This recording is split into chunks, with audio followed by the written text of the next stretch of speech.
Croeso i chi unwaith eto i'r Gell. Os ydych chi'n dal efo ni, wel, diolch yn fawr i chi am eich cwmni. Os ydych chi'n newydd, wel, gall chi edrych yn ôl i'r myfyrdodau sydd wedi dod cyn hyn. Da ni wedi bod yn mynd trwy hanes Ruth.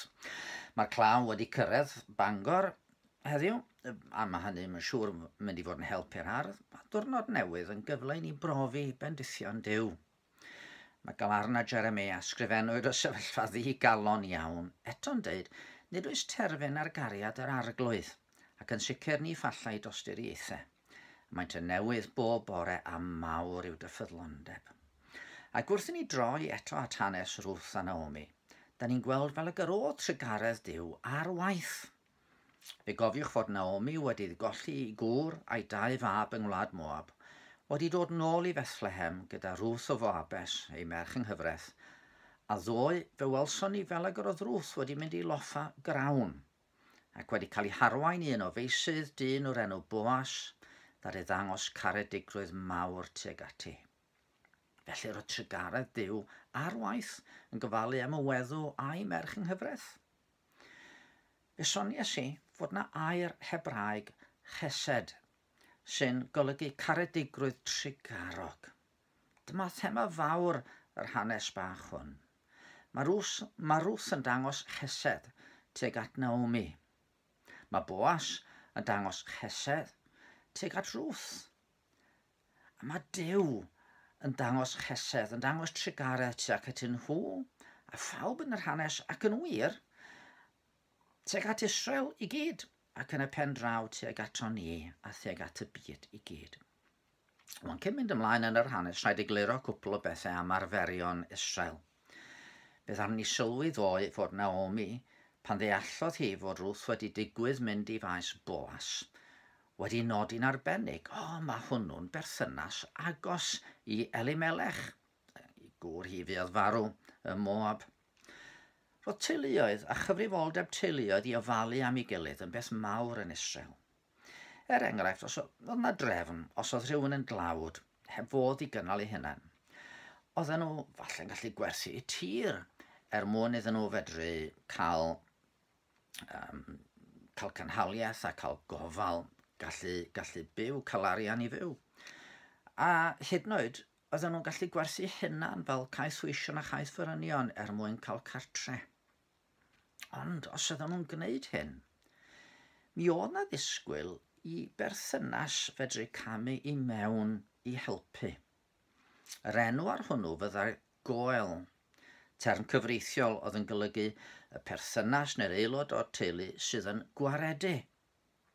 Ac eisoes roedd Boas wedi dangos ei hun yn garedig iawn tuag at Ruth a Naomi, a bu hi'n lloffa yn ei feisydd drwy'r cynheuaf haidd a'r cynheuaf gwenith oedd yn dilyn hynny.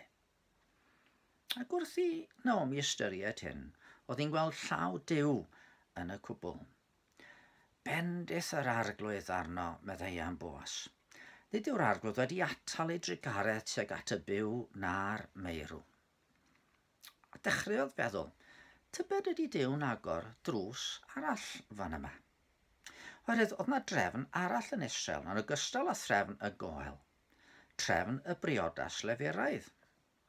Yn ôl y drefn hwnnw, os oedd gŵr yn marw'n ddi-blant, yna mi oedd brawd yr un fu farw i fynd i fewn at ei weddw, a byddai plentyn cyntaf y berthynas honno yn dwyn enw'r un fu farw ymlaen. Mae hyn yn ymddangos yn drefn rhyfedd iawn i ni, ond oedd o'n eitha cyffredin yn y dwyrain canol yn yr adeg yma. A hynny ar adeg hefyd, pan mae cyfrifoldeb y rhieni yn aml oedd trefnu bod ei merched yn priodi, a fydde'r merched wedyn yn gadael y teulu ac yn helpu i adeiladu teulu i priod. Os ydych chi'n gweld mwy am hyn, neu deall mwy o sut oedd hyn yn gweithio, yna gallwch chi edrych ar hanes Juda a Tamar. Mae'r hanes yn llyfr Genesis pennod 38. A wedyn mae'r gyfraith yn cael ei gosod allan fel petai yn Deuteronomium, llyfr Deuteronomium pennod 25, lle mae yna sôn am y briodas Lefuraidd. Rwan, os ydy hyn yn gymleth, daliwch efo fi, mi ddawn amlwg erbyn y diwedd, fel mae hyn yn gweithio allan yn yr hanes. Oedd wrth i Naomi ystyried fel ag oedd rhagluniaeth Duw wedi gofalu amdani hi a Ruth, fe ddaeth i'w meddwl gynllun. Lle gallai hi ofalu am Ruth a threfnu bod hi yn cael gŵr, ac felly bydde yna le diogel i Ruth i'r dyfodol. Oedd hi am ddangos chesed tuag at Ruth rwan. Oedd yn gynllun beiddgar, yn llawn peryglon.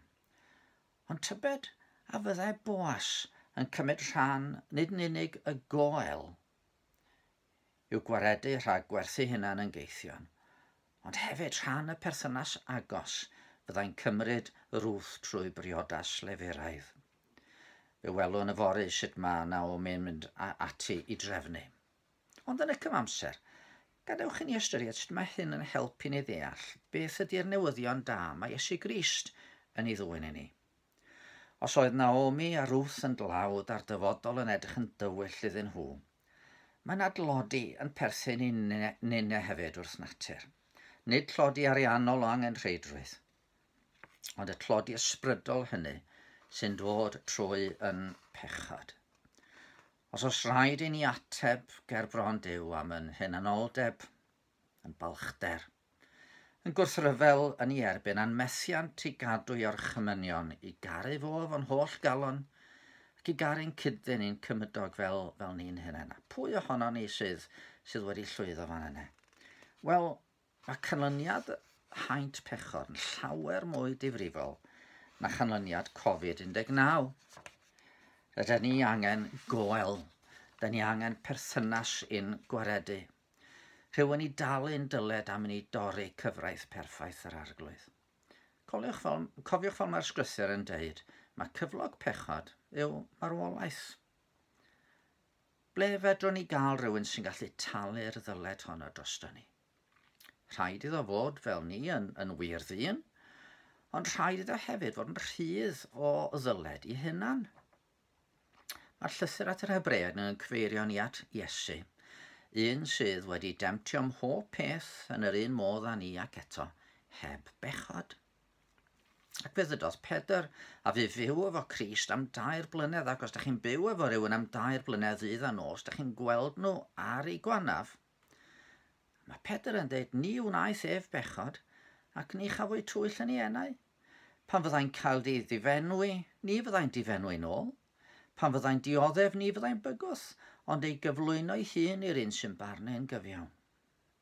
Dyma un i fod yn Gell i ni. Ac fe ddwedodd Pedr wedyn, ef ei hun a ddygodd ein pechodau yn ei gorff ar y croesbren, mwyn i ni ddarfod a'n pechodau a byw i gyfiawnder. Trwy ei archoll ef y cawsom iachad. Oherwydd yr oeddech fel defaid ar ddisberod, ond yna o troesoch at fugail a gwarchodwr eich eneidiau. A fe wnaeth Iesu fwy na hyn, fel y gwelwn ni wrth ystyried ar hanes ymhellach a chlosio at y Pasg. Felly yn y dyddiau yma, pan da ni'n cael amser i feddwl wrth i ni fod yn gaeth i'n cartrefi, gadewch i ni ystyried, ydyn ni wedi mentro at Grist fel ein gwaredwr. Gadewch i ni weddio. Arglwydd, diolch i ti am yr hanes yma sydd yn dangos i ni garedigrwydd rhyfeddol ar waith. A mae'n pwyntio ni ymlaen o ddiwn tad at garedigrwydd mwy, yr arglwydd Iesu Grist, a ti fel yn tad ni yn anfon dy fab i'r byd mwyn i ni beidio am mynd i ddistryw, ond cael bywyd rhagwyddol. Helpa ni o ddiwn tad, os gweli di fod yn dda, i gymryd amser i feddwl am be mae Iesu wedi wneud drosto ni, a helpa ni fentra ato fo. Amen.